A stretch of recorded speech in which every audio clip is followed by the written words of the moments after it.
Hi there, it's Angel. It's January 5th. 11, what time is it? 11:48 a.m. Looks like Suna's here today again in her spot. And the context of January 5th. One weird thing that I'm going to share. The video is titled Captive Gypsy, captive with a K, gypsy with a J, featuring the Bee Gees. And by Bee Gees, I mean Be Goods or like the OBGs. I remember listening to radio with my dad. He liked so and so in the OBGs, oldies but goodies, but goodies. Yeah, so but goodies or Bee Gees, the musical group. So, anyways, I'm having fun. Captive Gypsy featuring the Bee Gees, the But Goodies, or the Bee Gees singing group. A course freely available for all who choose to engage. Haha.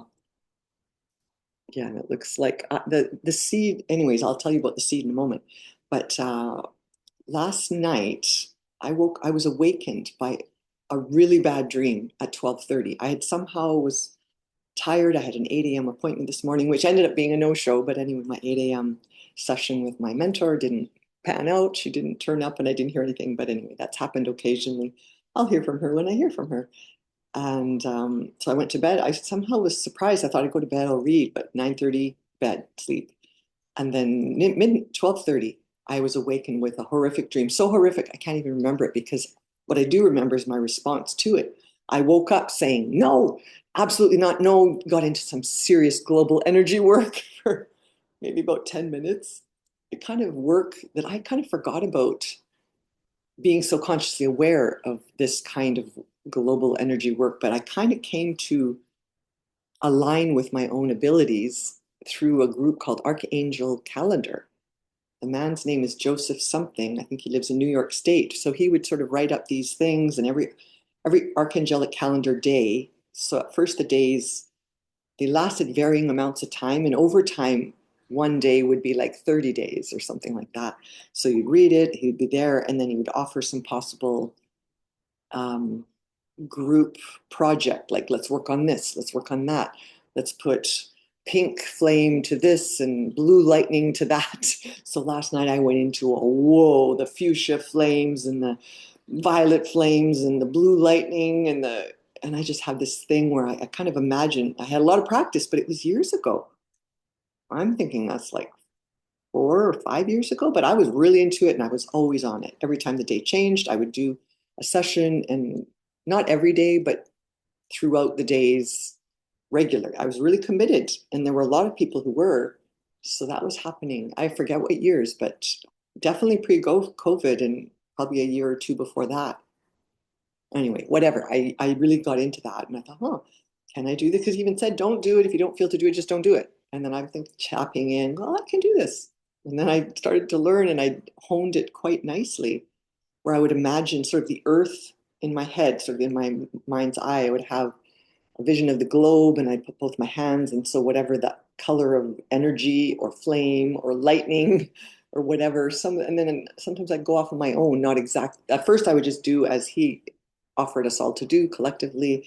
And then I got more and more in my own way. Like I'd pick the color and I'd pick the flame, or I'd do something with it, maybe completely different. Because by the end, I started dropping off when it became like really, really complicated and really, really specific and lots and lots and lots. At first it was just, maybe there'd be 6 different actions. And then all of a sudden it became really, really big. And first do the lightning, then the this, then that, and then this, and then I it's too much. So, anyways, then I kind of was aware, okay, I can do this. So putting my hand, imagining there's a globe, kind of a, what do you call it? There's a word for that, proxy. So I've got a proxy globe in between my hands and I'm applying to the micro, which I know is happening on the macro as well. So it doesn't hurt to share this little thing because it just came blasting out, awoken from my sleep from some kind of demonic. And it's so funny because I was primed. I listened to a video.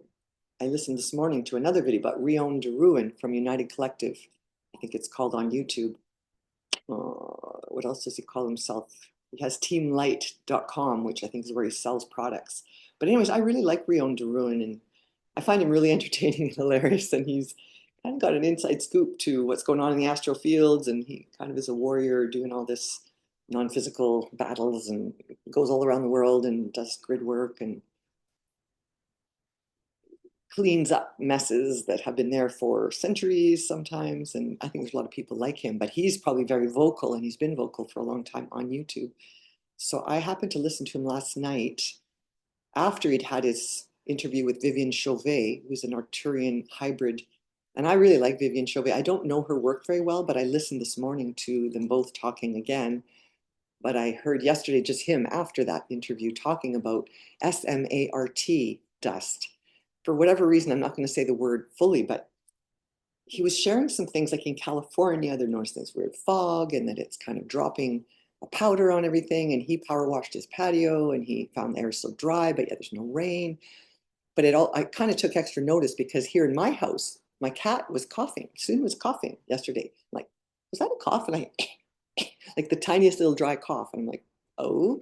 And then I heard it again. I'm like, So a third time I witnessed it. I'm like, oh my God, she's coughing. So then I did a deep dive on cat cough and blah, blah, blah. So I took action. I fully cleaned out her kitty litter. I'd moved to a new kitty litter, which is pellets of wood, hardwood, which I think are designed to put in wood stoves. But someone I know has 6 cats and works at one of the foster cat places or cat care places. Anyway, so she had this system that she thought worked really well. I wanted to try it right away. My cat wouldn't touch it. And then all of a sudden she started touching it this winter. So I kind of learning how to maintain that now. So this was my first major clean since she started using it. I was doing little minor cleans. But anyways, I kind of noticed, yeah, it's a pretty, kind of irritates my throat as I was not keeping up with it properly, I guess. So I cleaned that out fully. What else did I do? I got a humidifier going because I was noted one thing I noticed, it was yesterday as well, January 4th. We had a skiff of snow. We were in a cold snap. So I kind of wait for the cold snap to go, then I'll go. I have my whole front is shoveled by a neighbor boy has that snow shoveling service. And he's like yard care. He's only 16. He now has a truck and it's got his name. Like it really looks like a businessman guy. But anyways, he lives 2 doors down. And when I first heard he was offering snow removal because he has all the equipment, and I'm like, yeah, you go for it. Like, and it's -20, and that last -20, and it was really he could get his snow blower and get her done. Whereas, and I just do a little bit in the back for my cat. So yesterday I went, and I thought there was a couple skiffs of snow that it would have developed, and I was shocked by it was barely a skiff, and I know it was more before. So I've lived for 58 years in this body and in this region since I was 10, because it's a little bit different Calgary's where I was before, but never, ever, ever, ever have I noticed this, where a lot of the snow, it was a light snow, it's been very cold, like -20 Celsius, and then the snow went into the air, like evaporated. I've never, ever known that to happen. So I just thought that was so weird. And then my son was having an irritation in his eye. I did a deep dive on the trigeminal nerve, and I ended up, here's some saline drops. And I was eating that Safeway, and I called his dad, who's an eye surgeon, because I thought there was like so many choices. I'm like, what the frick? There's like 50 choices of eye drops. I'm like, oh my freaking God. And they're almost all by Alcon. And there was maybe one other maker, but Alcon itself had 20. And I kind of remembered because I was involved with the eye surgery center, Alcon. So I kind of thought, I'll go with one. And I kind of vibed one for myself. It was one of the most expensive ones. Then I actually thought I'm going to phone him. I said, hey, do you have a minute? And he said, oh no, don't get that. Get this one. So I got that one. So anyway, so my son's using eye drops because his eye was irritated. I was looking at it. It was just a little bit of kind of irritated, dilated blood vessels on the one part of his eye. And I was thinking, yeah, actually mine are pretty sore too, like irritated. And anyways, I found that really interesting. So I guess people in California are really noticing irritation in their throat, coughing, dryness, something weird shenanigans going on. So anyways, I have no idea. So, and then he was saying he was having, and many people he knew were having really bad dreams, like really distorted dreams, lower fourth astral type dreams. So anyways, I had that dream and I just was shocked, reminding myself, I kicked into action. I was like, no, no, this is not allowed. This is no, no. And I was just sending remedy to the people who might have been, if there's anyone involved with this, boom, that, and then the whole earth, and like so much. Anyways, 10 minutes, and then I'm like, right back to sleep and had a good sleep. My alarm went off at 6 because I thought I wanted to, and then I actually would have liked to sleep in more. But anyways, the alarm was playing CKUA, and at that time in the morning, what do they call it? Anyways, I forget, but it was classical piano Chopin. I heard two Chopin tunes. I'm like, ooh, it was kind of like I was just laying there listening to this beautiful music. Anyways, I forget the name of the radio show, but I usually don't hear it because I don't set my alarm on Sundays very often. But actually, I thought, oh, I might kind of like that. That was really nice. So that might become a new little thing on Sundays. So that's kind of, I think that's all. And I guess I will mention January 3rd. So I'm sharing the seed video that I'm inspired to make this video that makes me talk about captive gypsy topics. So captive gypsy is my second chakra, the sacral chakra, the creative chakra, the sensual chakra, the sexual chakra kind of page. And I think of all my categories, that's the one that I always felt like a little bit of blank. I have no idea. I don't know. I'm figuring it out. I don't know too much about this. I have my own experience and I am pretty kind of feel convinced for myself that a lot of my experience was a bit distorted, inverted. You know, I wasn't my fullest self. So therefore you attract other people who aren't in their full self, but who is in their full self these days or any days. So like, anyways, make the best with what we have.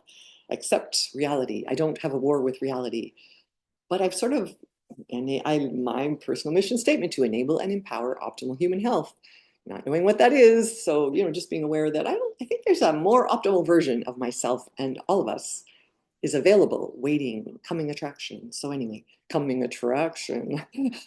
I'm getting captive gypsy mode, which is kind of publicly, I think this will be my first time. I mean, I do have a Facebook page, which I could show you. Which order? Okay, I guess we're going there first. That wasn't my original plan, but oh, another thing I will mention. I'm just going to get that out of my way. Wait a minute. How do I get that out of my way? I do this. It's right in my face. You guys can't see it, but I can.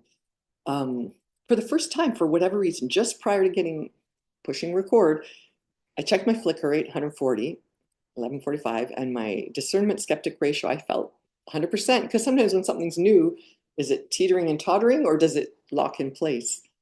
I do feel like something locked in, sort of a self-reunion of sorts in November 2024. So that's like 6 weeks ago, right?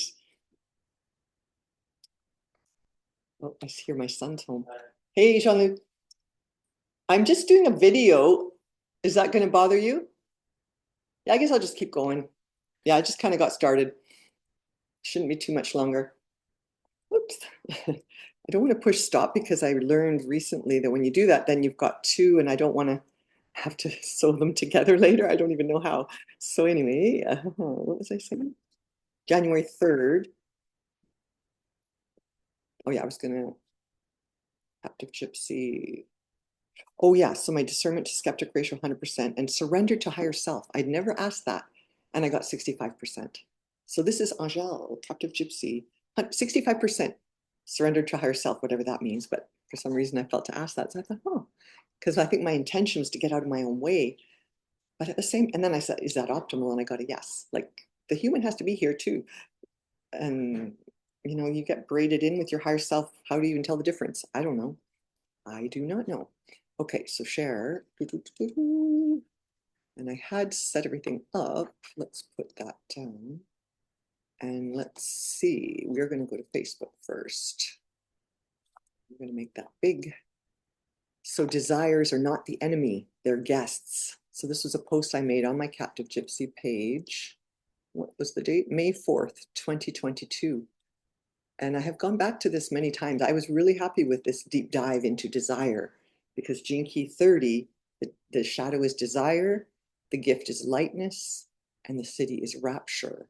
So here's a little meme that the Gene Keys team made. Desires are not the enemy, they're guests. I mean, you have to treat your guests nicely, right? So I had written, as I was exploring the Gene Key 30 at that time in March of 2022, make love to life. There are infinite ways. Engage your senses. Cultivate delight in ways large and small. Nourish your body. Nourish your heart. Nourish your mind. Nourish your soul. In the context of the now, solitary may have more impact. Yet as you master this on your own, align with others to relate with and enjoy the synergy together. Variety and diversity of relating, a lifelong cultivation, curation. And then I say, see comments for a deep dive into desire from the book, The Gene Keys, along with some of my own additions. And I guess I'm going to read that. Something that I've come to since then is this idea of being in right relation with everyone, to be in right relation with everyone. And I feel like between authentic family, which is my third chakra, power and confidence chakra, and the second chakra, captive gypsy, optimal partnering, optimal love partnering, I think could be really big. A really fun thing I found I like to say about myself is I'm a product of true love. Maybe that's true for all of us, and I can't speak for you, but I feel like my parents in 1966, the love was as true as was available. Two young French Canadian people who grew up in the same French Canadian town in Saskatchewan fell in love, and then I came along 3 years after they started to fall in love. And then the idea that sometimes tragedy brings people together.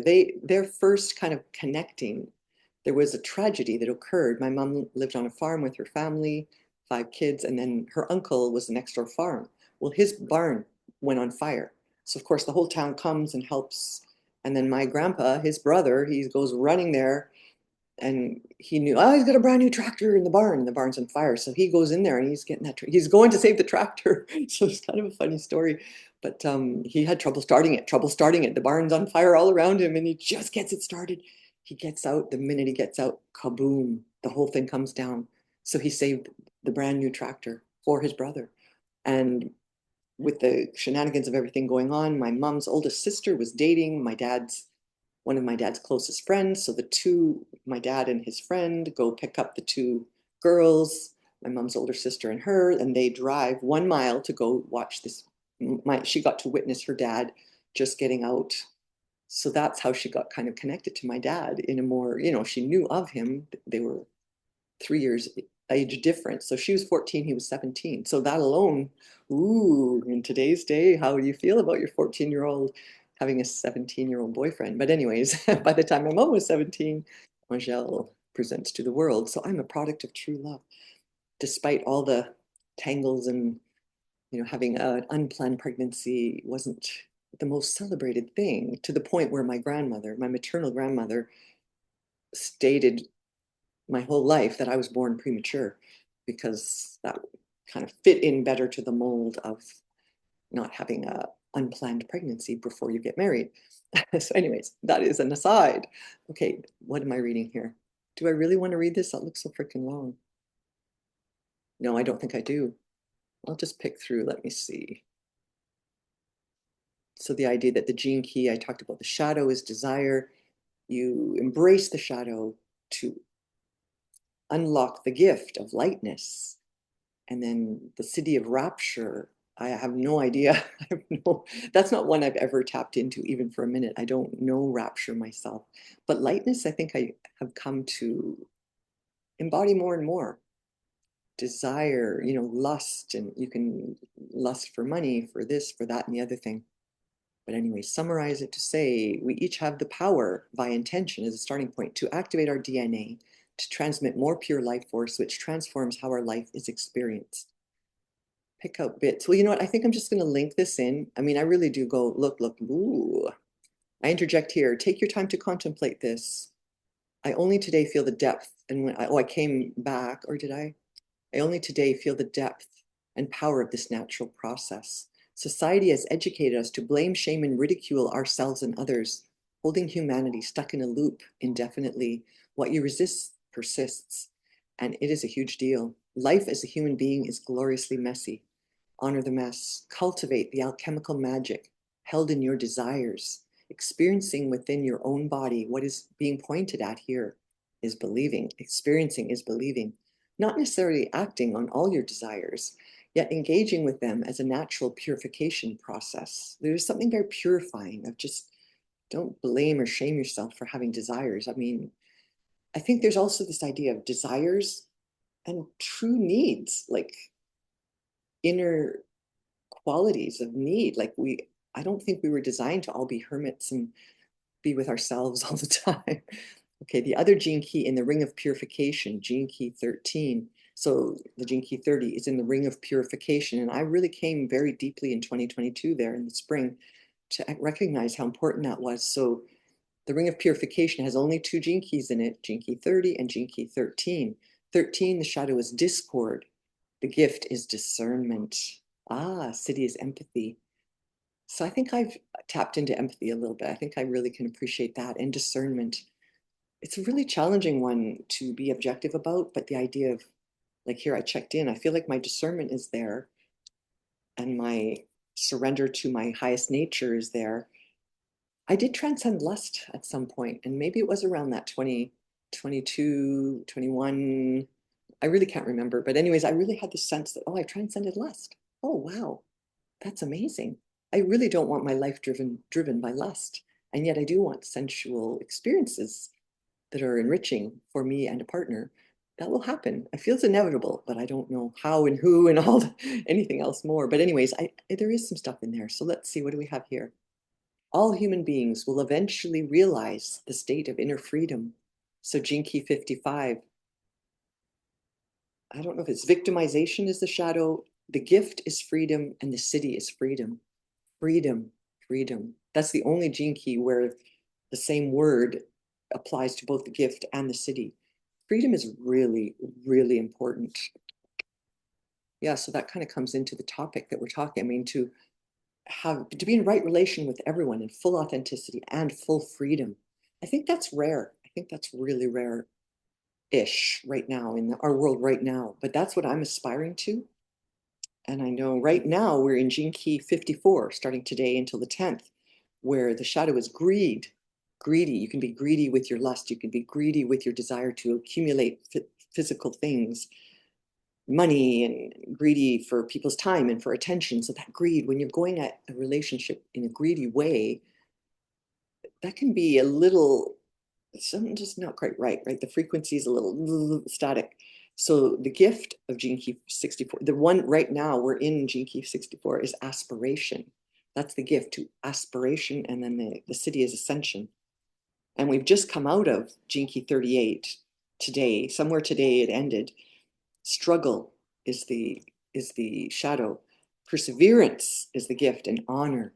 And I have this one twice in my own hologenic prophet. Honor is the siddhi. So you want to persevere and aspire to be your true self. And you might need to be, what is that? Brazenly authentic, which might feel a little jagged and a little awkward until it doesn't. But at the same time, accepting the fullest version of yourself, so accepting all the emotions you feel, but be responsible for them and share. It takes mastery. It takes mastery. So that's what this is about. Okay, so Captive Gypsy. So I'm going to link this particular one. This is by far the only one that I really feel great about. Most of it is just, me, blah, blah, pondering. Let's see what else is on this page that we might want to look at. I think, like, I really hardly ever post here. So my most recent post, here's one. What are we going to do about the porn industry?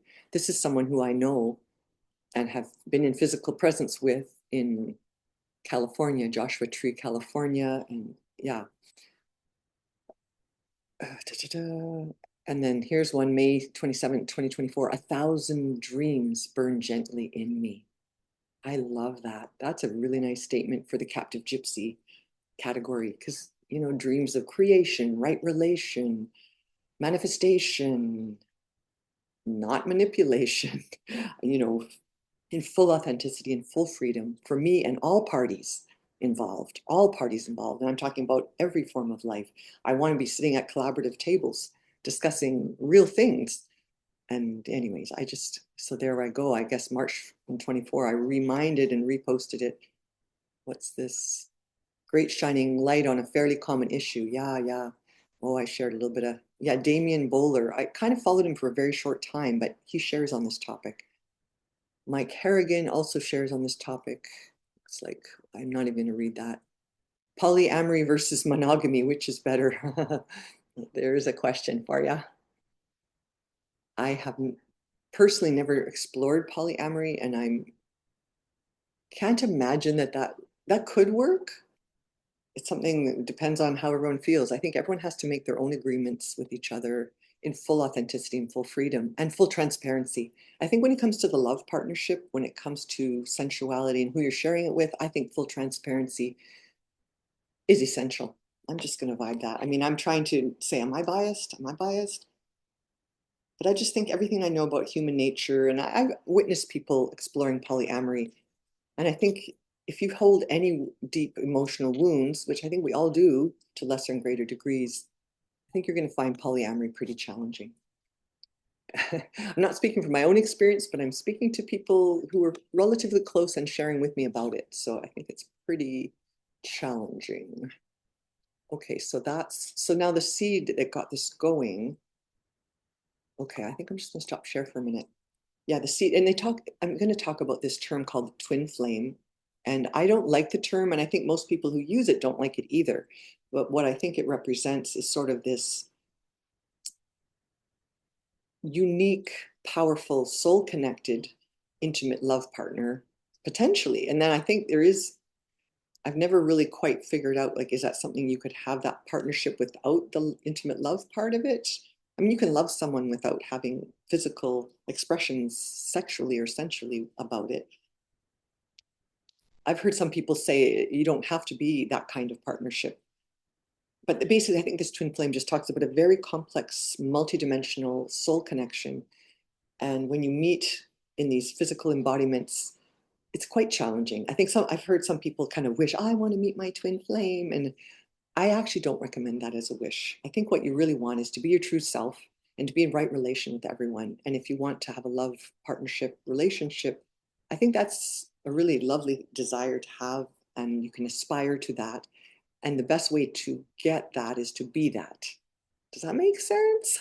That inner self reunion. And I feel like I had locked something kind of locked in on that theme or flavor for myself in November 2024. So not long ago.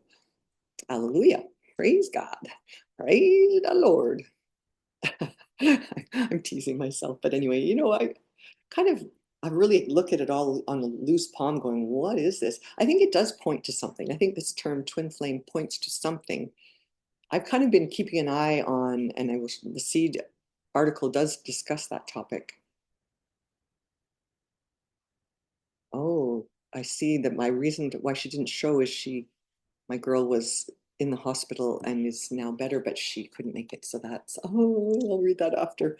Do, do, do, do. Okay, sorry, okay, just thinking about her with love. I kind of vibed in, I thought she's fine, and I think she is, but obviously is recovering. So that's good. I'm glad for her, forgot, and I can't wait to see her again. I'm kind of humbly bumbly as usual. Let's share my screen. Oh, be funky. I was looking into that and I decided I'm not sure how to use that, and I didn't figure it out. So you need to get out of my way so that I can go, and you need to get out of my way. Nope. You get the tab bar for Zoom is often in the way. Let's see, where do I put you? How about there? So I wrote an article called The Myth of the Twin Flame. I published it in May 21st, 2004. I'm not going to go into too much detail here at all, but it is a true story of me sharing an experience that I had meeting someone who I thought, could this be something like that? And anyway, I just describe it. I only like two kinds of men, domestic and imported, Mae West. Anyways, there's my truck with its license plate, Beautiful True, BTFL TRU. I tried to get Beautiful Truth, but you can only have 7 digits in our vanity plates. So anyway, I never say mind blown anymore, mind expanded. I had a big experience and my mind and heart expanded a lot. A lot. Breathe. The universe is taking care of everything else. I will link this in the description. This article is a long one. It might not be for everyone, but it is a true story and it's kind of fun to write. But my throat chakra had a lot of trouble doing this, to the point where on my disabled angel, you won't see this listed, even though I still have it on my to-do list, list every single story, because there is another one that's really embarrassing. I think I won't even talk about that one, but it will eventually be easily accessible on my list stories page. But yeah, like I just kind of I was so strongly guided, just put it on paper. You don't have to push it out. And then many of them don't even appear on that list stories for this reason, because I was too awkward and uncomfortable about it. It is what it is. I am realistic. I expect miracles. I like that. And you see, I want to show you something. I don't know if you can tell here, but like the writing and spacing looks like this. I copied and pasted something that I had written very shortly after having the experience, and then it looked like this. And then I redid it like two other times, and it wouldn't not be like this. And I thought, oh, that's interesting. Like, why? Why did you do that? I couldn't change the spacing, and it looked all scrunched in. But in some ways, it's kind of interesting because I was feeling very just like, why am I writing this? I don't write this. But I did write this. And I even published it for public, potential public. It would be really hard for you to find this without the link. Not impossible. I could show you. There's 3 different ways you could find it, but at some point in the future, oh, and I like this. It's not a competition. It's not a competition, everyone. Because yeah, at some point, meeting this very unique, heart catalyzing, mind expanding, soul connected, like I fell instantly in love with his soul. That's what I've come to. It's like, huh, there's a huge place in my heart still for this gentleman who we really aren't in contact anymore. But yeah, and I told him, like all of it, everything was just so different. I just looked in his eyes and went, you are a beautiful spirit. Like I really meant it. And anyways, that's not, there's more there. Those who don't believe in magic will never find it. Roll doll. Oh, wow. I think you are suffering from a lack of vitamin me. That makes me laugh. If this ain't love, if this ain't love, what is it? What the heck is it? I am a glow. That really represented, that's how I felt. That was a song that I kind of vibed to that represented how I felt after meeting him. I was a glow. I was a light. I was an incandescent bulb burning brightly as I flew away from Maui, Hawaii, back home. When something goes wrong in your life, just yell plot twist and move on. Look at that. There's my head in the clouds. Yes, when my head was in the clouds. Yeah, uh-huh, uh-huh. Oh, I like this is kind of a fun joke. If a man is talking in a forest and no woman can hear him, is he still wrong? Lifeless, ordinary. Oh, that came to me in a magical way. I love the song by Amanda Marshall, I Believe in You. Again, the link will be there. I'll leave you. I'm trying to keep this short today. My son just got home from his volunteering. When someone enters your life unexpectedly, look for the gift they have come to receive from you. I've sent you nothing but angels. That one felt kind of random at the time and a little less random now, but okay, do I play this one? Okay, I will play this one. I think I'm going to be able to get away with this one. This one's a really entertaining video montage from movies put to the song of Run, Run, Run by the Explorers Club. I'm going to do it. And I'm going to make it big.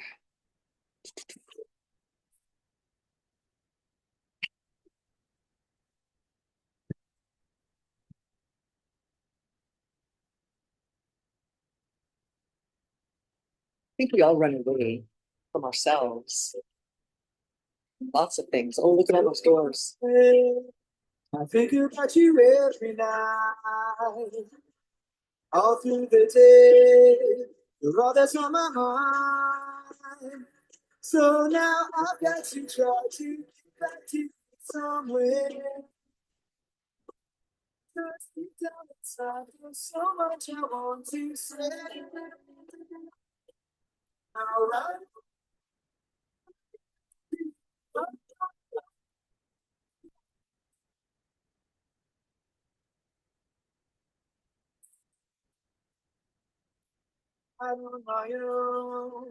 Anyways, that's a really cool one, and you can go look it up if you want after. Do you like my lip syncing? My little tiny face showing there. But anyway, okay, so that's what we're going to do. And what else? There is a secret about human love that is commonly overlooked. Receiving it is much more scary and threatening than giving it. I thought that was pretty powerful. John Wellwood, I believe he's a poet, if I recall. But look at this sign. Oh, I love this one. Let's just make that bigger. Oh, it doesn't get bigger. Can I make it bigger? No. Stop. Don't turn left. Don't turn right. Don't go that way. Don't go this way. Wrong way. Do not enter. I just thought that was so symbolic. Like someone took a picture that looks like actual signage that does exist. It looks kind of like the way signs look here in Canada. So I thought that was hilarious. Oh yeah, and I will emphasize Scientist by Coldplay. That is an amazing video. Oh yeah, that's well. I'm just going to draw your attention to on January 3rd, I made a where is it? Captive Gypsy music. This is a playlist on this YouTube channel called Captive Gypsy Music, January 3rd, 2025. I kind of swam in the energies of this that whole day. I had all kinds of things I was doing, and I just was, I think I looked up a few that were coming in from my seed video because I hadn't heard some of them. And so I made this playlist, and then it just started feeding me. By about here, it just started feeding me. So I kept adding, one after the other, adding, and there they were. And then I think, and it even fed me my own Restless Fool and Let's Take an Old Fashioned Walk, our Disabled Angel videos that I made. I created these actual videos with using the music of these other Doogie McLean, Restless Fool, and Karen Plato, Let's Take an Old Fashioned Walk. Yeah, and then at some point I started skipping over. By here, I think I skipped a few, but like they were one. I thought, oh, that's interesting. And I thought I made a good playlist and I'm gonna play with it. Elvis Presley, Suspicious Minds. Like we all have a little suspicious minds. I was suspicious. I'm like, what is this? Like, what happened to me? Who is this guy? Who am I? What the heck? So Suspicious Minds, I love that. I do kind of prefer Fine Young Cannibals, Suspicious Minds, but this one just rolled up and I thought, hey, let's throw that in there. Let's just have a listen to that one for just a very short time.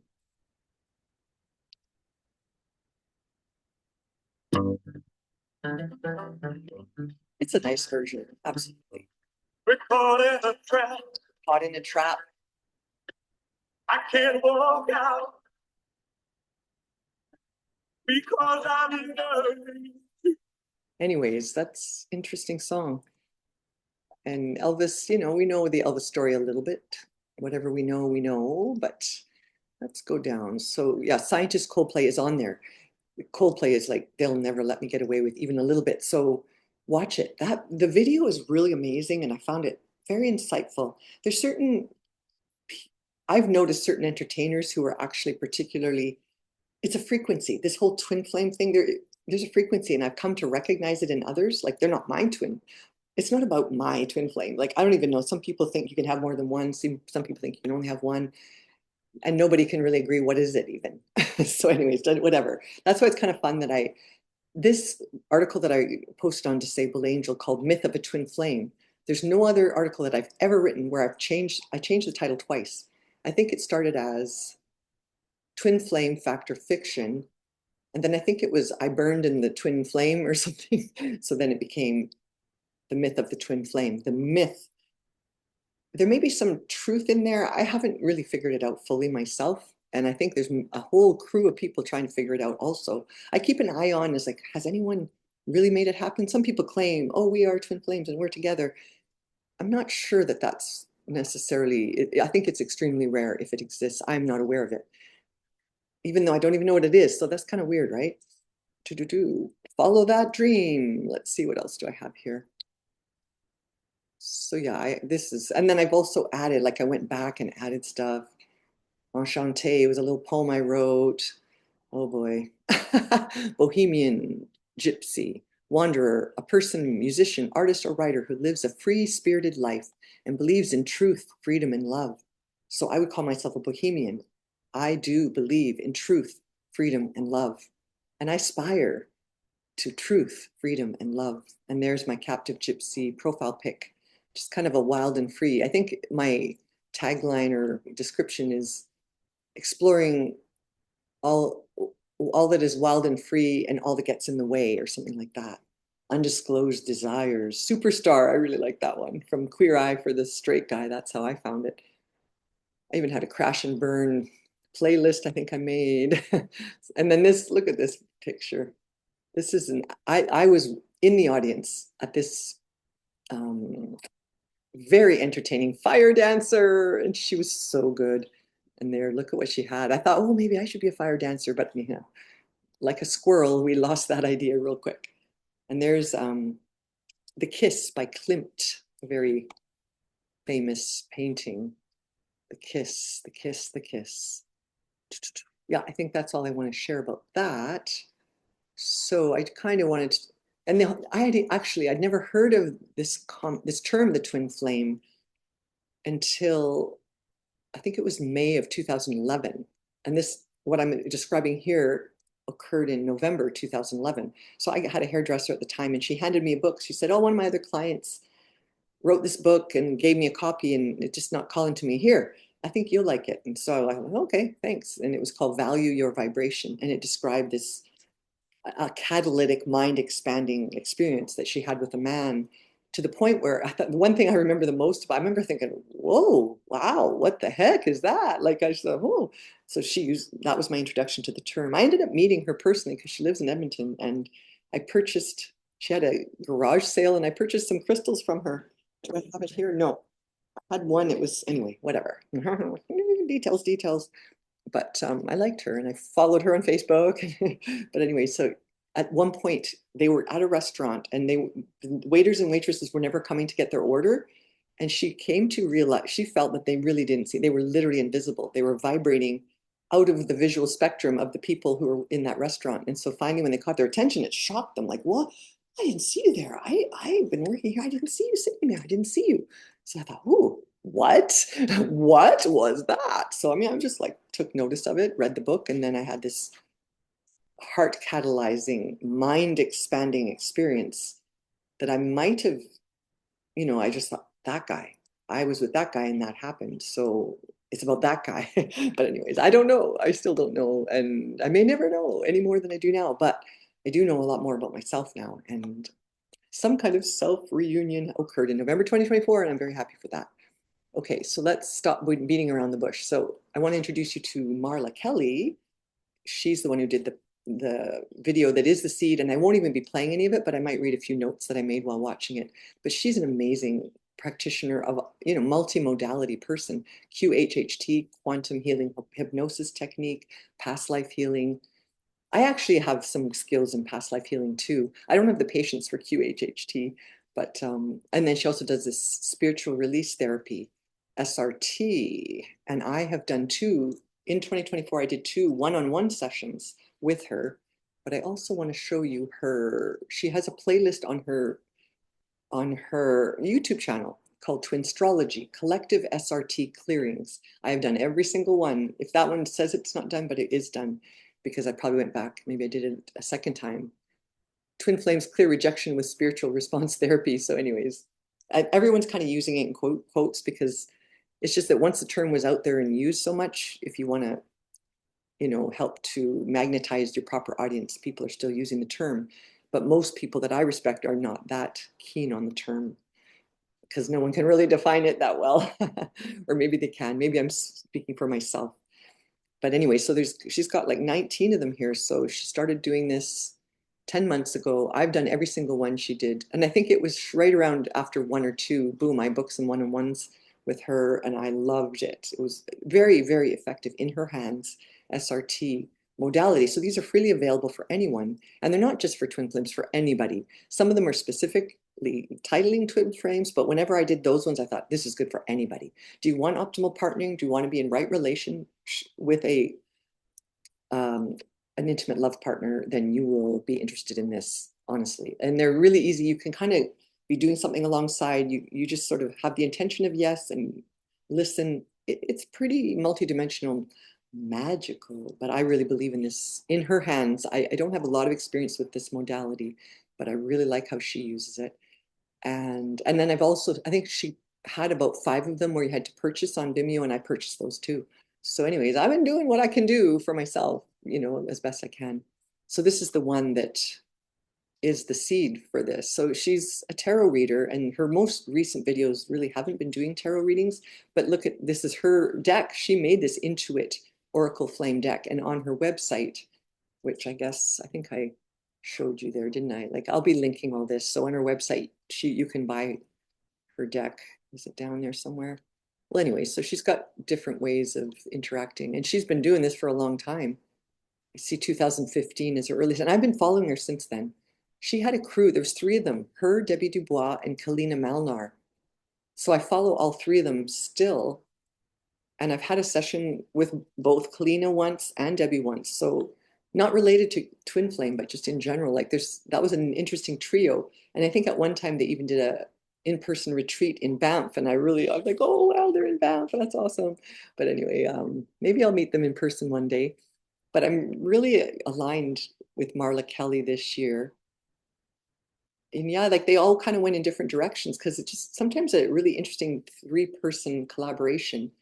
They were also different from each other, but obviously they complemented each other, and we're doing sessions for people who are working through this twin flame thing at one time. And then one of them was in Banff. That was, I think, the last one they did. Oh yeah, and then they did it with a couple other people who joined in with them. And one of them I went to high school with, and I ended up having coffee with him and his partner. And what do they call themselves? Oh, I can't remember. So that was fun because he lives in Calgary now, but somehow, how did he noticed me. I think I made a comment on one of their videos and I didn't recognize him. But anyways, and I looked in my book. Oh yeah, I did go to high school with him. So anyways, small world, small world. Blah, blah, blah. Why am I babbling so much? Please, Angel, stop. I just kind of beat around the bush on this topic, I think. But anyway, so here's where she does deep dive into the current energy for twin flames, January 2025. She just published that. Was that yesterday or today? Oh, January 1st. And I watched it January 3rd. But I'm going to just introduce you to her voice where she says just a few words. We're going to listen for Peeky Poo. Dive today. We're going to look at twin flame energy from a very multidimensional perspective. The more multidimensional we become, the more we can see all these different aspects and how they're playing in. That's all part of losing separation consciousness. At the same time, it takes a little bit longer to talk about things from that more multidimensional perspective. I love that. It takes a little bit longer to talk about things. I can relate to that. But I do really admire and respect and love Marla Kelly. So I think I'm just going to stop my share. And I'm going to read some of the notes I made because, yeah, I'm not going to hello, let's just make that big from my phone. And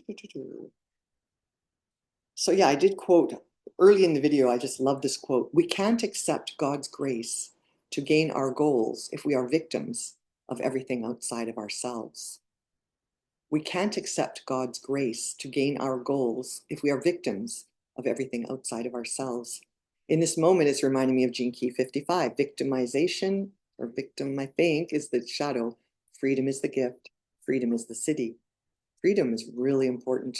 And if you're a victim, you'll never be free. If you're in victim mindset, you will never be free. So that's important. And then she's like me, where she includes songs. So I think even she has a little deck of cards that are songs. I don't know if she made that or one of her collaborative people made that. But the earliest song that come up in that reading, I would recommend the reading. I mean, just give it a try. I think, what is an hour? Anyway, it was long, but at the same time, I was at 1.5, and I thought she made many, many very, what do you call it?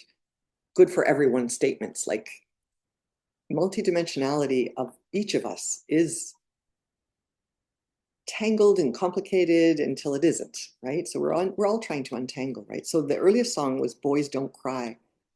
Boys Don't Cry. Do I go and do songs? No, I'm going to be linking. Oh, I get a yes. Oh, shoot. I guess I did kind of cue that one up.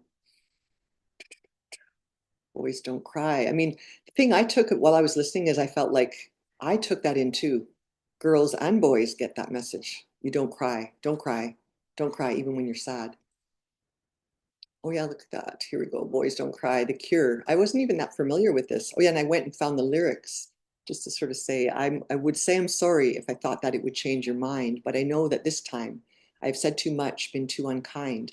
I tried to laugh about it, cover it all up with lies. I tried to laugh about it, hiding the tears in my eyes, because boys don't cry, boys don't cry. Do I need to? Okay, I don't really know this song very well, but let's just see what.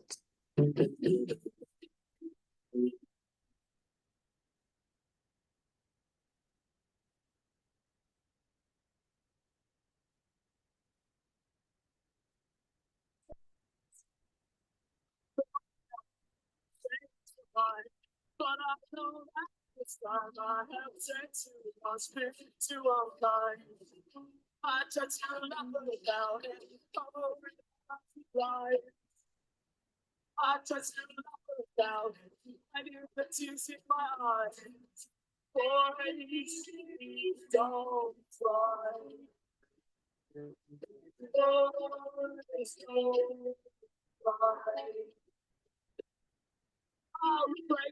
Anyways, isn't that cute? They're like little boys standing in for them. I'm assuming that men are singing this. That's pretty cute. But yeah. So I'm just going through the notes that I made while watching that video, things that really stood out to me. Some of that abandonment energy of the feminine energy has been through okay, maybe I'll stop share because then you can see my fingers easier because I'm going to say persecution, execution, excommunication, and I added, she didn't say this, chemical incarceration, both psychiatric and medical for medical conditions. So we've got a lot of chemically incarcerated people on Earth right now. They're not in their fullest, truest life force energy state. Yeah. And then the witch trials came up. Persecution for having a deep connection to spirituality, having psychic abilities, having prophecy, channeling, healing. This internalized the fear. Like this is deep within probably a lot of us in the collective. I feel like I've really done a lot to clear out this. I called it witch burned at the stake syndrome, and some people call it the witch wound. I mean, when you know that that can happen to someone if they get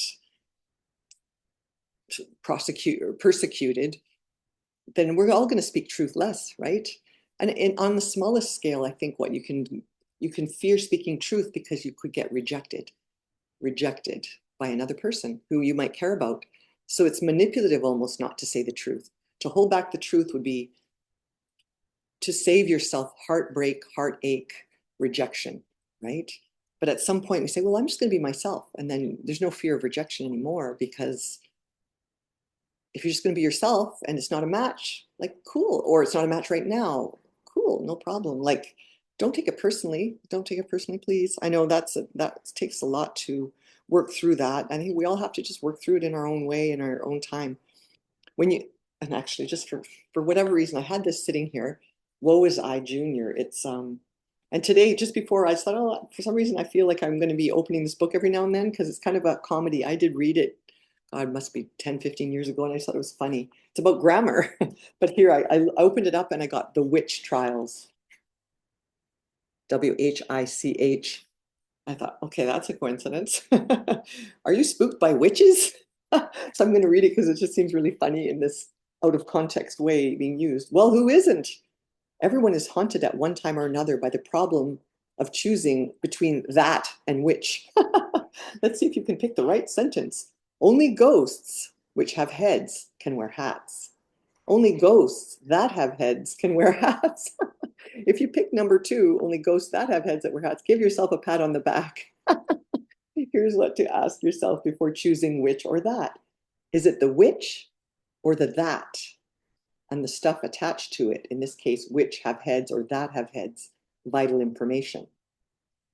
If the answer is no, use which. If the answer is yes, use that. That's just goofy and weird and tangential. But anyway, the witch trials. I mean, I just went witch trials. I'm like, oh, that's an honor. It was on our agenda today. So, anyways, the fact that that kind of energy still runs through, like the censorship, the cancel culture, like being persecuted. Not luckily, we're still not burning people at the stake, and we're not. I've kind of connected to. I don't know if they're mine or someone else's, but past life memories of being killed in ways that in this lifetime I had never even heard of. People have been so barbaric. Like, oh boy, I'm like, what? Oh my God. Like, it's a little traumatizing to connect and integrate with that level of trauma and then having to. I know what to do with that. And I've learned by experience. It's like, holy, what? And I'm not going to share any details because I don't want to traumatize anyone at this point. I think we all have our own, but just that idea that sometimes past life memories can come up. And Iron Maiden, if anyone knows what that is, I had a really drastic experience with connecting to that memory. Those things, I think they stopped using those. Thank goodness for that. Uh-huh. Yeah, and I laid in bed for 5 days. I've never, oh my God, I had back pain, back pain, like sudden onset, 10 out of 10 back pain while just standing in my kitchen.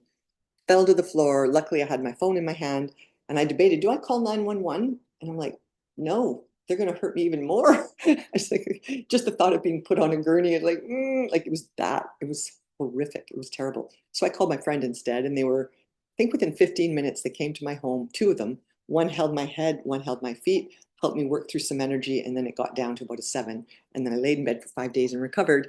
So yeah, sometimes it's a little awkward and really dramatic. So anyways, I thank God I had the right friends, and they were happened to both be there and available to come. I think it was, I had just returned the night before from 5 days in Phoenix, well, Casa Grande, Arizona, visiting my parents, and had a lovely time. It was just so good. But that was in 2015. Anyway, when you experience something traumatic, you become ungrounded. So these are notes I made while watching that seed video, which I'm going to link in the description. When you do not want to stay in your body. 2019, dark energy attack. 2025, we are much more ready. And I love this. She was sort of saying, in general, the feminine bodies are clearing the first chakra, grounding into their first chakra, the root chakra, and the masculines are clearing the seventh chakra. So there's sort of polar opposite things happening. And the seventh chakra, the crown chakra. So the video is from called Bridge Between Heaven and Earth. Oh yeah, she's referring to a video. Yeah, that's right. I didn't go back and watch it. She made a video called Bridge Between Heaven and Earth where she recommended you might want to see more about, which actually I'm going to go back and watch. Bring down higher dimensional energies, must be grounded in the body. Clear buried emotions. So this is where I was talking about my intense Iron Maiden memory. I actually went back and changed that. Like I had a facilitator, the girl who made this, we were collaborating fairly closely at the time. She made this, she did my soul drawings, and she helped me to go back and slip out of it prior to it closing. So I don't know, you can change the future and the past. So I kind of, at the time, I kind of went, oh, but she facilitated that. And I just thought that was interesting. I was like, okay, I don't know, I don't know, I don't know. Clear buried emotions, a lot of grief, abandonment wound, and past life energies. This is required. The more the merrier, everybody. But I guess sometimes your own soul kind of guides that, and you'll know the timing. But it doesn't hurt to hear someone talk about how dramatic that can be. That was the most dramatic by far. I had done almost every other one has been, there was only one other one that was, two other ones that were a little bit more, but like, took a little more time, maybe 15 minutes instead of 2 or 5. Yeah, so I got really good at it. I mean, you could call it Akashic record reading, but I also, because 3 women collaborated and shared their collaborative efforts with me, then I could work with that. So it's not like it came out of left field. Someone kind of demonstrated this. And I'm like, oh, that looks good. And that worked for me. And then I did it over and over for myself about 150 times, maybe even more. And then every now and then I get tweaked. Oh, got to go look for this. Go get another one. There's another one there needing to be attended to. So yeah, they just kind of uncover when they uncover. So it's like, oh, okay. So otter spirit, she talks about, I'll link this otter spirit because I checked in that website the first time she's mentioned it on some of her SRT videos. And it's a really lovely website looking at bracelets are made, and they give a lot of details.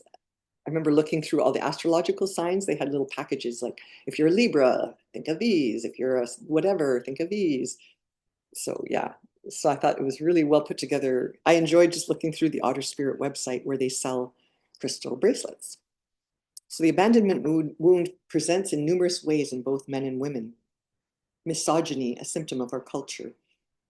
And then in general, Marla was sharing, women tend to have abandonment felt like I've been abandoned, and with the men, I have abandoned. Although I think for me, I can say it's both within me. I have abandoned and I have been abandoned. And I think yet everyone likely has both. And then I can be a nudge. I added my own idea, can be a nudge to stay in situations that are not optimal. Because you're so like, oh, I've abandoned, I can't abandon this time, I'm not going to do it again. But if it's not an optimal match and you're not in right relation, it's not abandonment. I call it conscious uncoupling. Conscious uncoupling is different than abandonment. Yet it can feel like abandonment. And really, another person can feel abandoned, but you may not really be abandoning them, but you are saying, this isn't authentic. This doesn't feel good. We tried to work it out and it doesn't seem to be going. I mean, I'm kind of speaking for myself. In my conscious uncoupling, maybe it was felt to be abandonment by my parenting partner, but for me, I kind of hung around 6 years, so it's not like I cut and run right away. I actually did dig deep and wondered what could I do? Where am I in this? And it started me on a journey, and it's been a really wonderful one. All in all, disclosure, collective has not been ready to hear the truth. Self-worth is so important and the foundation. So that's worthlessness wound is such a bugger and so foundationally important for almost everything in your life. So you got to be aware. And oh yeah, let me just check for myself. I've never asked this. Like, is there any level of unworthiness remaining in my body now? And I get no. It's kind of a humble thing though. Like, it's like I don't think I'm perfect and I have my idiosyncrasies. And I'm like, yeah, of course I do. In context, always put things in context, in the context of everything that my life, my world, the reality fields. I'm like, yeah, all things considered, good going, girl. Just be as authentic and relevantly transparent as you can. It is a big deal to feel worthy of great love. Could be called divine love, but great love. It's kind of scary, actually. That's been my experience. And I don't think I've really had the courage to dig into that or found that partner who wants to explore that with me yet. I think it's a coming attraction. It's just a matter of when, who, where, how, I don't know. Critical parent energy flows within and without so many of us. Actually, in some ways, I kind of went loose, and these could be my ideas or hers. I'm not sure. I try to differentiate, but sometimes that one almost sounds like me, but we're so alike, we have some cross-referencing. So maybe that critical parent energy, and that's your self-talk. Like sometimes the way your parent talked to you, the way then you start talking to yourself that way, and then you maintain sort of the victim or the scarcity and the separation frequencies are just flowing in your body, and then life is a little harder. Build trust of yourself and know the truth. Criticism, judgment, and shame is thrown about by naysayers all around, and the inner dialogue often becomes habitually like this too. Choosing materialism over true love, over spirituality, to become willing and able to stand up for the truth. The truth has been abandoned. I loved how she added that part. The truth has been abandoned. Ponder that for a wee moment. That's my words. And then I quote her, for each of you, how your destiny is calling you now requires you to step out of some kind of denial about your gifts, who you are, and what you are here to do, and instead trust your intuition and move forward towards that. The pole flip to the feminine grounding and the masculine being the more spiritual one is what has been clearing separation. So she's sort of describing this as something that's undergoing right now within the collective. And there's a subgroup of the collective that I think is at the forefront of this. I feel like I'm one of them. I really do. So that's why I'm interested in this, and I continue to follow only a few people who are on this topic, but everybody's sort of expanded and explored other things. Like Stephanie Kraft was someone I did 2 sessions with. I just saw her recently come out, and she was all about talking about embodiment and detoxing and psilocybin. And so like it's so cool to see how we're all growing and evolving through. And yeah, I love Stephanie Kraft. I was happy to see her, and I commented on there, oh, I can't wait to see what you're going to do next. Because she said the only reason she did the video is because YouTube told her, if you don't do a video with X number of days, we're going to demonetize you. She goes, oh, I think I'll do a video just to keep that going, like not have to do all the paperwork. I think we all want to be efficient and streamlined in our work, in our living. Okay, well, I'm going to keep going through my notes. Just I feel like this is a really important topic. It's kind of an awkward one, has always been an awkward one for me, and I'm just wanting to talk about it today. We all need to process the fear of being vulnerable. I think this is another key piece.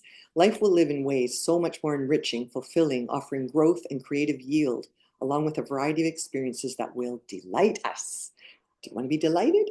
Throat chakra strengthens as both the base and crown chakras come into balance. I also love that idea. And then in quotes, is this me or is this her? I can't tell. Oh, it is her. Why is it that there is trouble speaking our truth? It is about, if I speak my truth, people are going to abandon me. That's big. That's huge, people. And the quote goes on.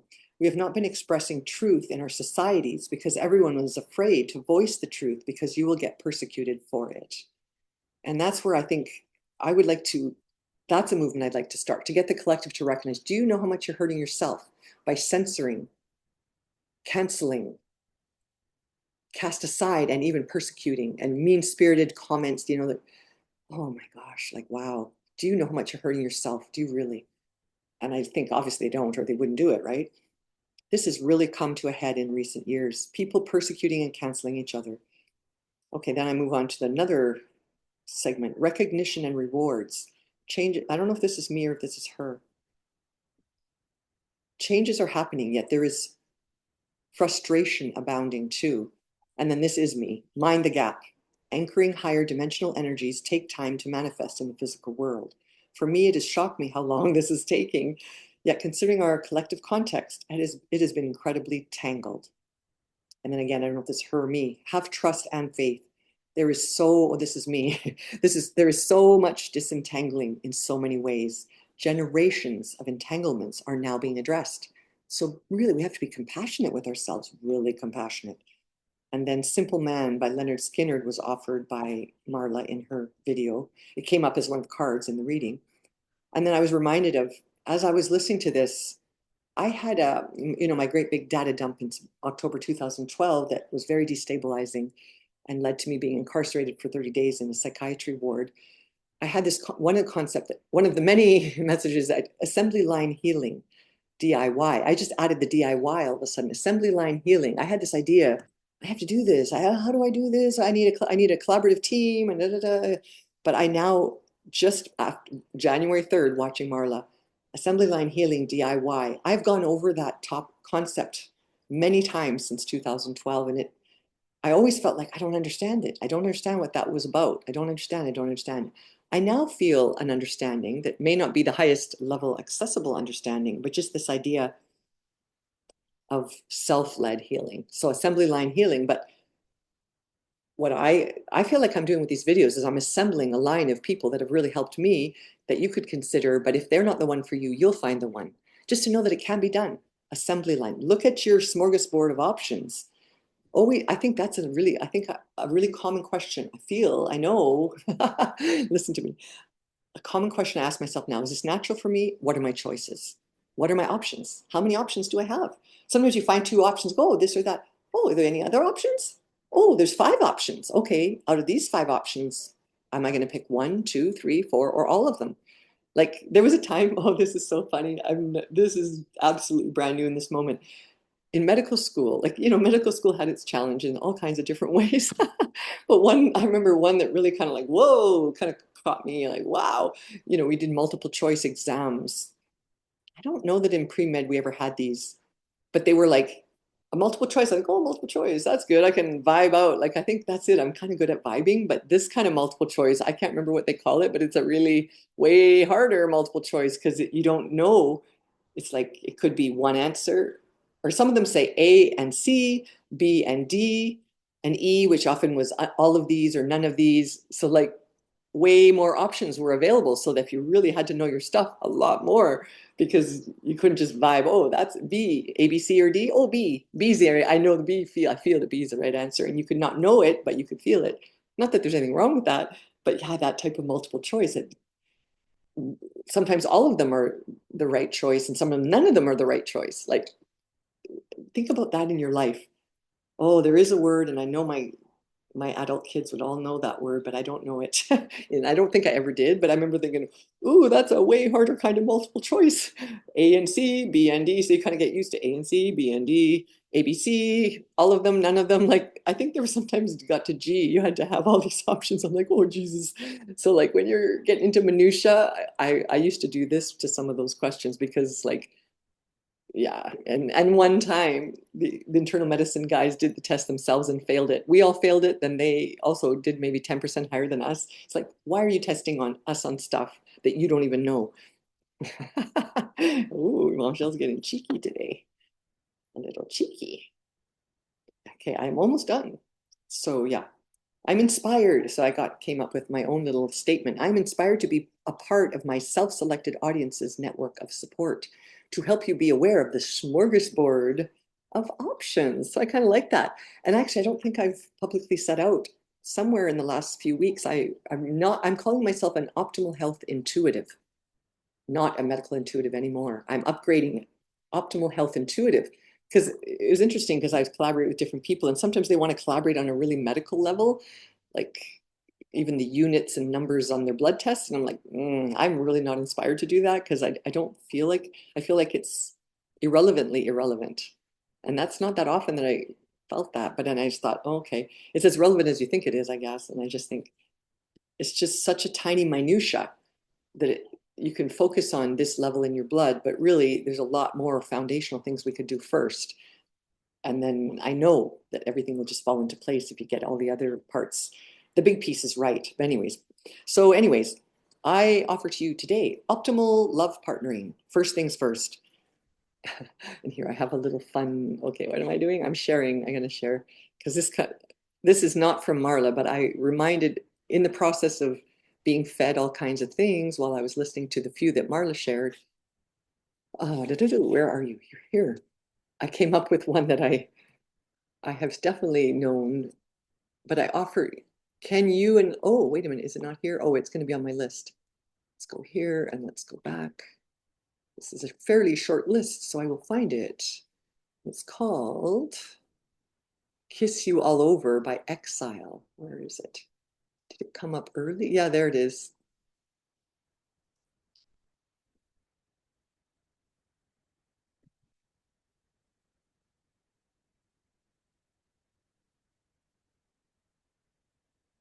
So I'm offering and advising to align with an optimal partner where you both can authentically feel this way about each other in full freedom and full authenticity.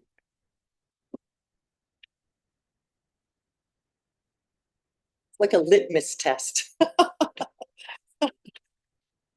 I'm full of all kinds of ideas.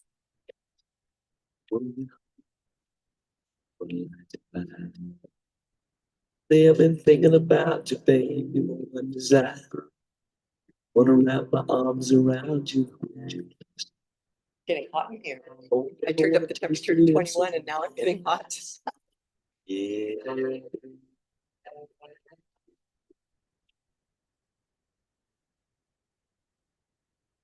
My strip piece.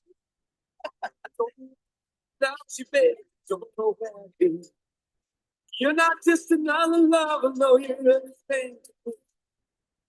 Every time I'm with you, baby, I can't believe it's true. When you lay in my arms, you can take you can see it in my eyes, I can feel it in your touch. You don't have to say it, baby, just let me show how much.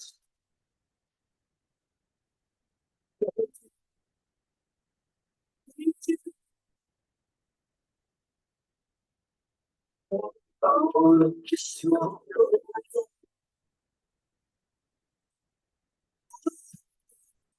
Anyways, I think you get the idea, and I will be linking it. That's fun. What else did I have in there? Anything else? Oh, yeah. And then the other thing is, I'm offering this as a litmus test for your one of many litmus tests. I should add and clarify because anything else, anything other than that would be a potential and looming.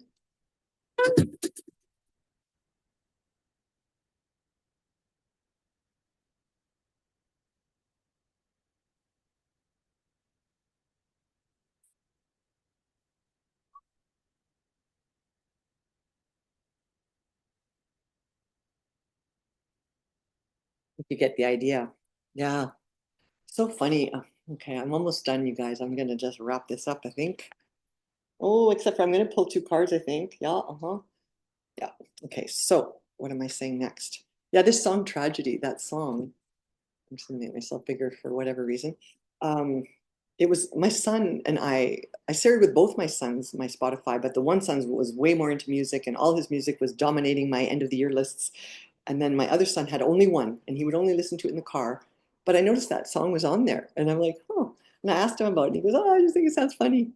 So he just vibed with it. And he had two other Bee Gees songs too, Staying Alive and something else. But More Than a Woman was Marla picked out that one today on that video that the seed video that I started to share with you there. And what was the other one she had? It was another song. Oh yeah, Simple Man, Leonard Skinnerd, and then there was The Scientist by Coldplay. But anyway, they'll all be Boys Don't Cry. So then all the other ones on that video playlist that I made are It's just amazing. Like, you know, I don't, obviously YouTube knows certain things, but I was just amazed at even You Spin Me Round came up. So I'm like, oh, I'll throw that in there because I find this is a really discombobulating topic, but it's not good to think about it, but you got to feel into it.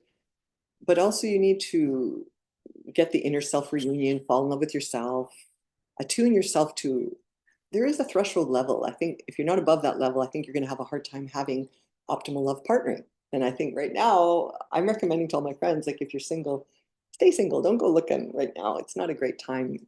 Allow it to find you, magnetize to you. Like I think it's more like that for me. I haven't touched a dating app since 2015. And I probably wouldn't have touched it even once if it wasn't for my Australian friend, Claudia. She was here for 4 years and then she moved back to Australia shortly thereafter. But she got me on there. She goes, Angel, you've been single too long. We're putting you on there.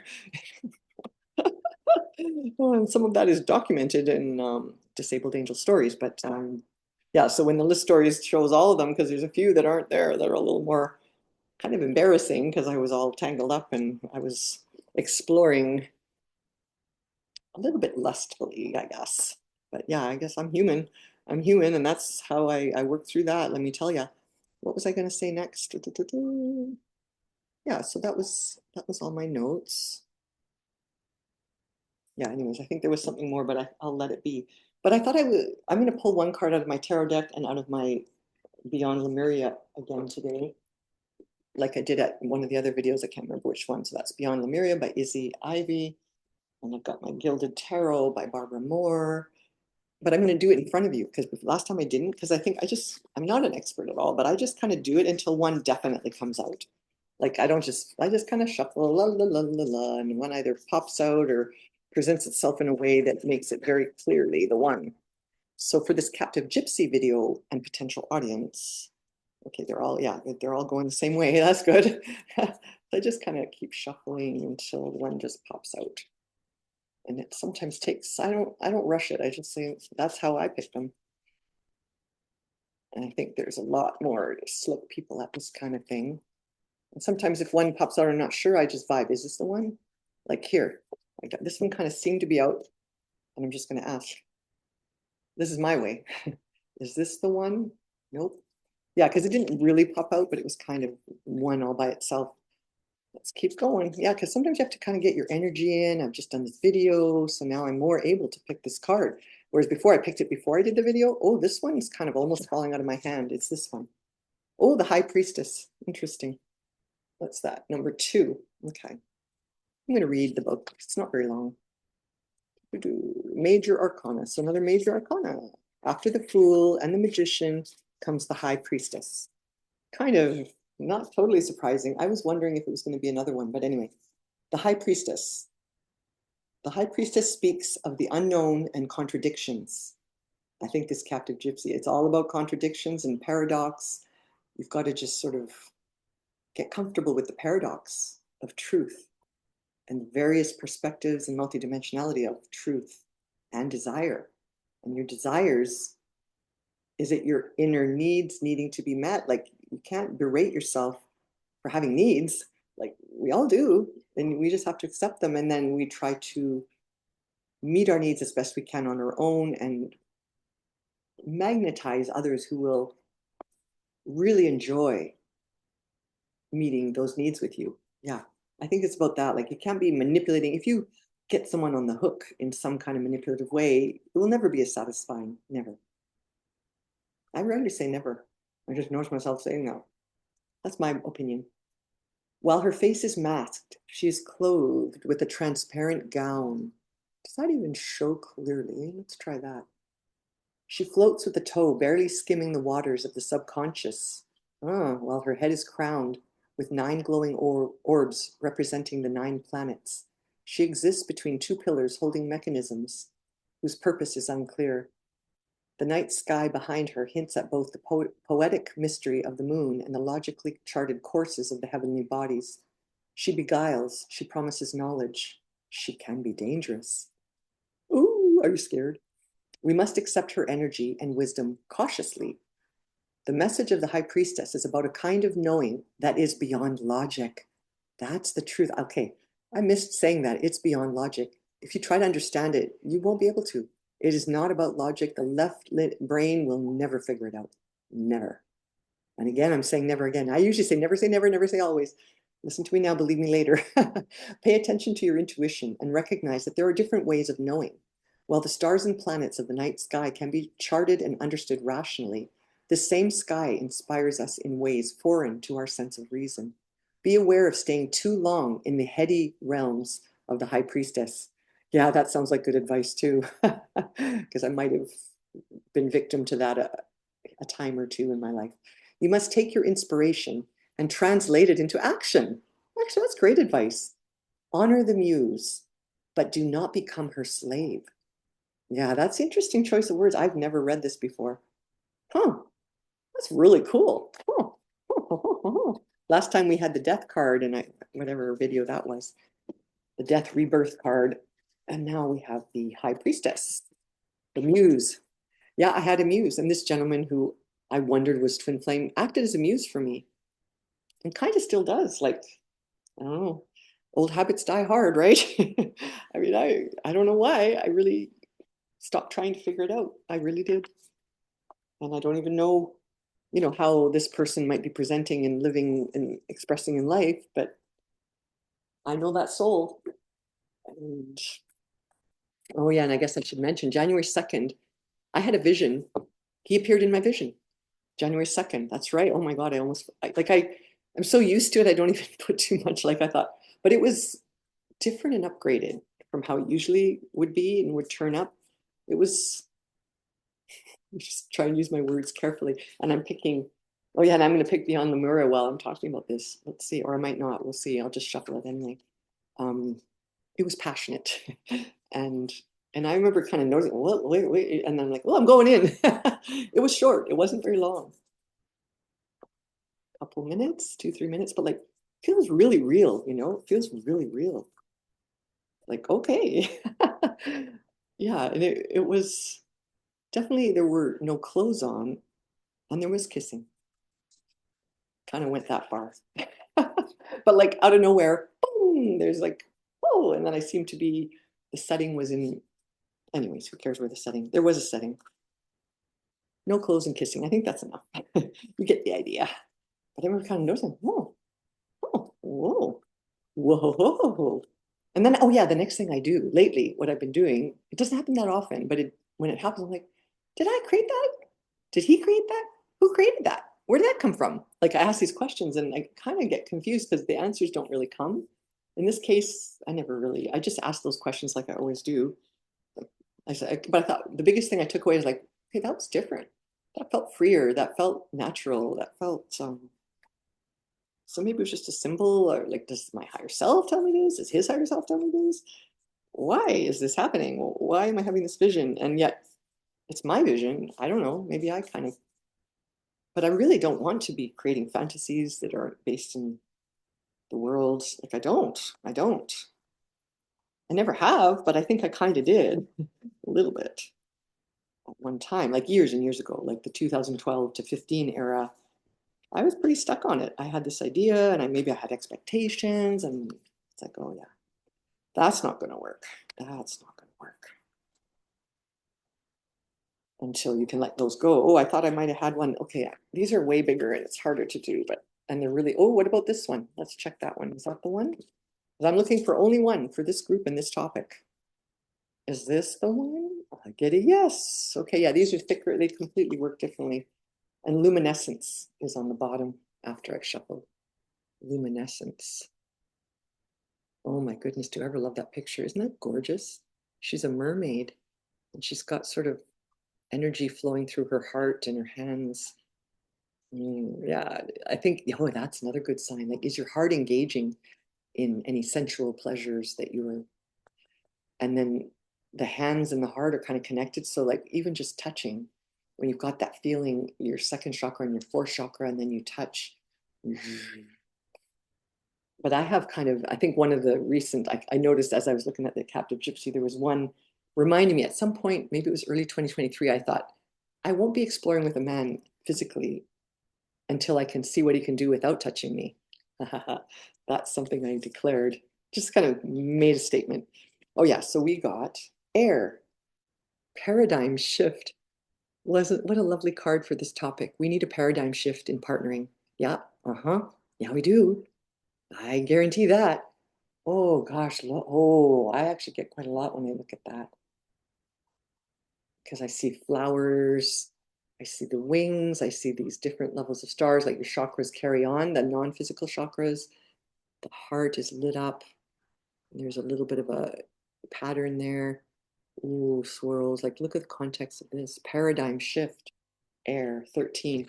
Well, let's read that. I mean, I'll show it to you while I read it, but let me just find that. 13. Paradigm shift. It's just one page. Won't take too long. I'm going to go through it because I think this is really cool. Paradigm shift. I think that's a pretty good look at it. An innovative way of existing, new earth energies, inspiring others, fresh air. Ooh, flying higher than you have before. Oh, more expansive perspectives, consciousness shift. It's kind of just a list of the things, and then they go into some text. We are in a time of great change, and the speed of our evolution is increasing exponentially.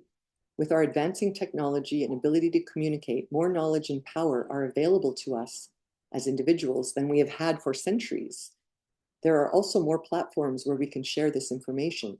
We have the ability to connect with the tribes who are making a difference, to connect with the web of change where our lights unite and increase. Information that was inaccessible, taboo, or shrouded in mystery or initiation, especially in the healing arts, is now available. Wow, taboo. We kind of have to uncover our taboos. And oh boy, the discomfort I had. Oh God, there was one I wrote called It's All in the Genes, spelt with a Jeans. Pretty embarrassing story. And I'm like, I had a lot of fun writing it, and I did share it with my closest, I think KDG at the time. But like, oh boy, it will appear at some point. I'm not putting it in the description of this one, let me tell you. We'll see when it actually turns up on the list stories, something that you can all look forward to.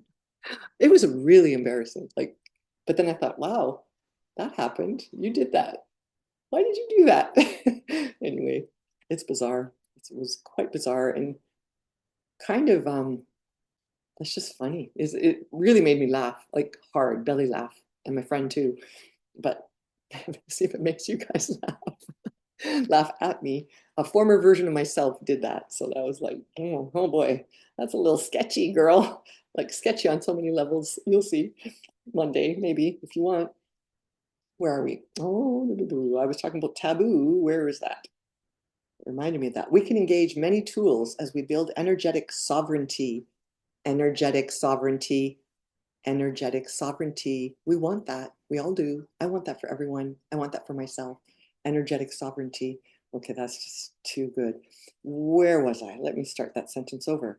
We can engage many tools as we build energetic sovereignty and create pockets where we can choose to make big changes in our communities. I look forward to community. I don't even have any idea how, why, where, what. Like, I'm willing to move from Edmonton, but I have to be pretty inspired. I'm kind of settled in here. We'll see what happens next. Yeah, like I kind of like the idea of this house being for community, like my new community that's going to form. I don't know if you want to come to Edmonton ever, but like there'd be a house here available, and as long as there's one or two people here to help look after Suna, because like Suna, what am I gonna do with her if I sell my house? I'm really in love with her.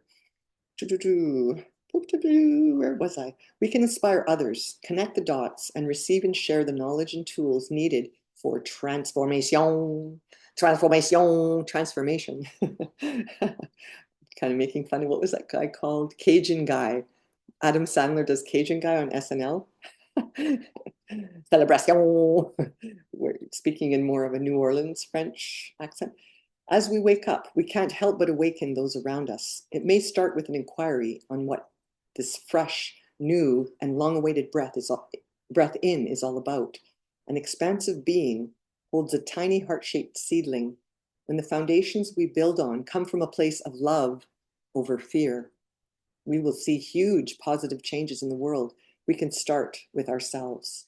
The themes are communication, sharing wisdom, the breath of life, movement, faith, winged helpers, intention, inspiration, and change. I was just thinking, hey, I think I had a final comedic relief that I wanted to share that comes in so perfectly at this time. Oh my gosh, I'm a little more delighted than usual making this video. Okay, where was it? Da, da, da, da. What did I do? TNT Boys. Have you ever heard of those guys? Oh, I wanted, okay, I'm gonna do this one first and then I'll show you the other one. There's two more, really short, really short. But this is TNT Boys. This comes from a show, Your Face Sounds Familiar, Kids. And my son and I think it was just yesterday or the day before, we looked in and watched one of these shows or a bunch of clips on this show, TNT Boys. So they're three little boys who do, but this is the best one. I'd seen this long ago and it made me laugh so hard.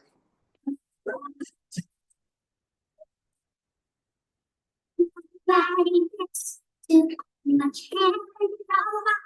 It's too much hair.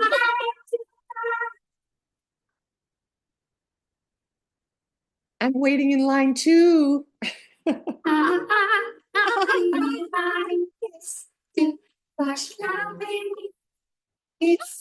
hard to climb. It's hard to climb. Now, love is gone, and I've lost me, and I love you so much more.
Well, I'm going to break myself away. But anyways, I'll include that one in there. It's so good. But the other one I wanted to show you was an Edmonton-based musician who I followed quite closely. He kind of went off the track, went out of public eye. Maybe he's coming back now, but yeah, anyways, I thought this is such a cool, I love the way he does it. He was my first time. I saw him live. I met him live and then we were chatting and he's got the twin flame energy. We were talking after because it was a really cozy little affair. What was it? Park Allen Community League Center or whatever. And I don't know who was doing it, like a homeschool group or something like that. It was like a really community-based concert. So because he was from the community, people knew him. He went up. I saw Looping for the first time live, and I was like, wow, I was so impressed with him. His energy was just like shining so bright that I was with KDG, my former bestie, and her and I were just like, we wanted to talk to him, and we were talking with him quite a lot after he performed. We were talking with him and then I just followed him ever after. And some of his videos are done in Edmonton locations. And this particular one, interestingly, oh, I'm just seeing the symbol of this one coming last. It's filmed on the High Level Bridge in Edmonton. It connects to 109th Street that goes towards downtown, connects kind of the university area with downtown. I have crossed that bridge so many times. In university, there was a time I was 3 times a week jogging, and that would have been part of my loop, is jogging over this bridge. But they call it the Black Death. Many people have jumped off that bridge and successfully suicided and or died by suicide, trying to get up with the terms, but many have been unsuccessfully did not die, even though they wanted to. And I had a colleague successfully. Most people who jump off the Black Death Bridge jump into the water, the North Saskatchewan River. But my dear girl, she jumped where there's River Road underneath. And of course, since then, they've built all kinds of stuff, and there's signs there to give you hope. Like all of a sudden, people were all wanting to jump off that bridge, but she successfully did. And we were in internship together, and it rocked our group quite a bit. But anyway, yeah, so that happened. So anyways, that's where I just thought, wow, this is so cool. And Coldplay will never let you play their stuff, but I think they can't do anything about this one. Let's listen to this one. We'll see how far we get. Alvoida.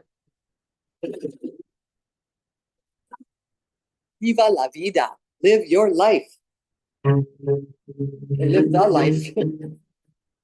He's on the high level bridge. Look at this. Cars are going by. So freaking cool.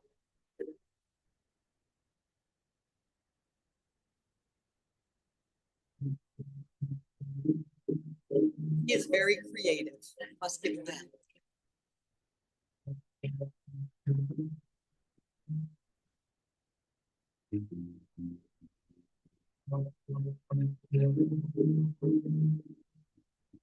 Guy saunters by. Like I just this is my favorite of his outdoor ones that he's done at various places in Edmonton.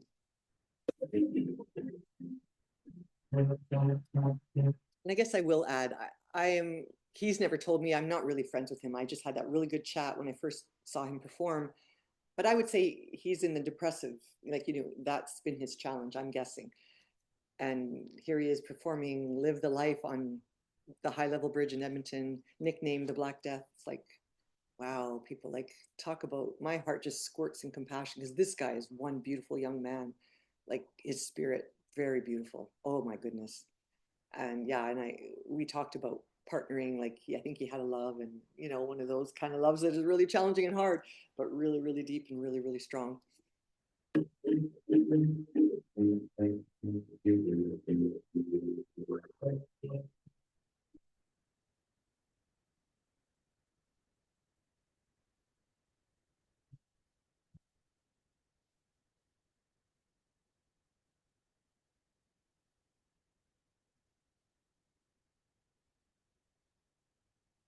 Also, just noticing the looping. We got to stop the looping. He's a professional looper, but we should not loop in our personal lives. But like, I love watching him put together his loops. Like, how cool is that? Kind of wondering what that stone is that he's wearing on his neck. But anyway, because if that's a piece of moldavite, that's a giant piece. Can't tell.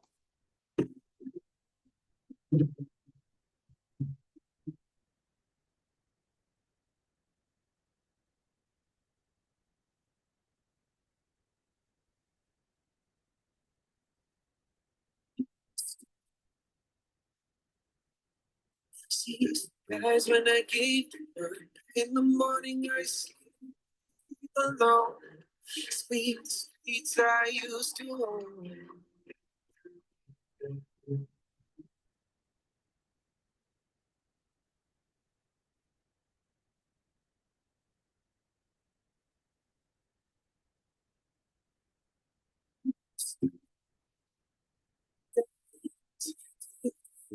My enemy's eyes, listeners cry,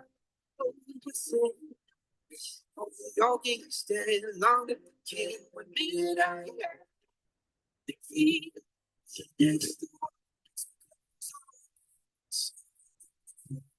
Okay, I just looked up Viva la Vida. It means long live life. So I did translate that inaccurately.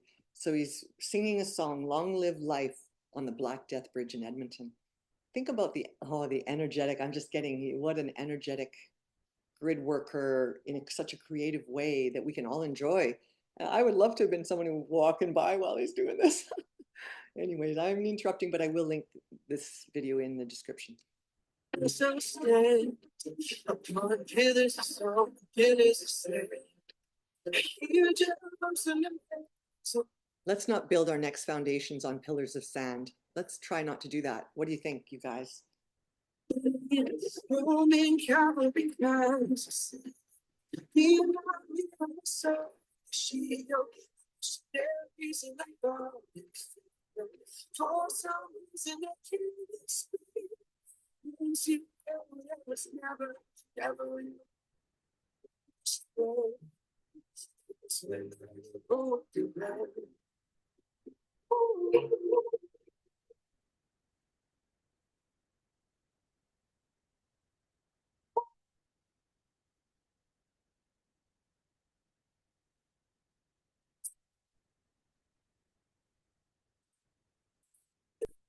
just a land, shadow windows and the sun. Doubts gone, but believe what I come, the revelation. I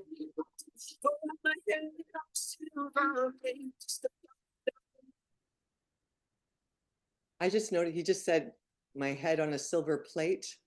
My friend, fellow colleague, medical school student with me in the same year, 1990, her last Halloween, she came with a Halloween costume and she had a big giant plate, and then her head was on the plate. And it was really creepy. We all kind of, oh, like she did have a label attached to her too. And it was really sad, really sad.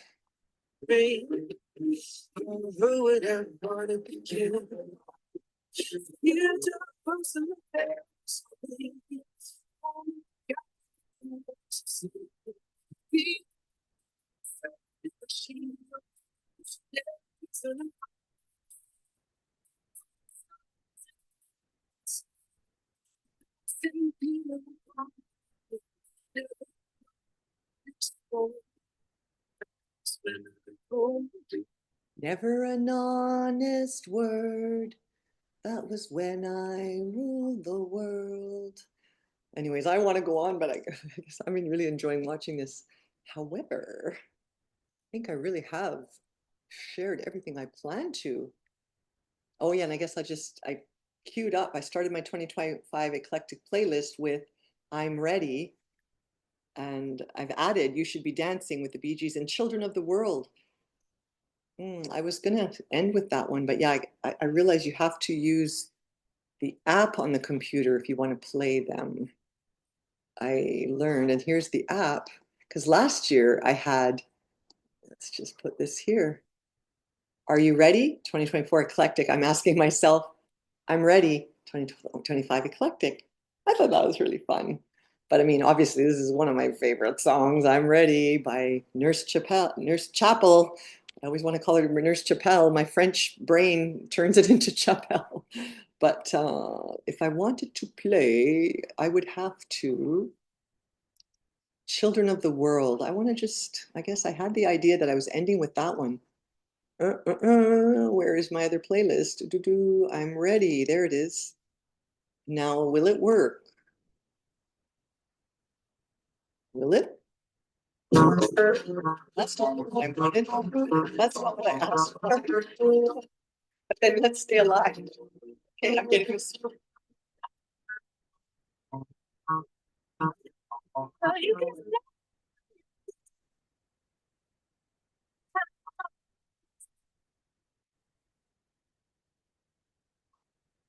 That's really funny. I don't know what I did there, but that's what happened. Okay, so we have gone 1 hour and 45. Wow, I think that's probably a good time to sign off. Live a long life, staying alive.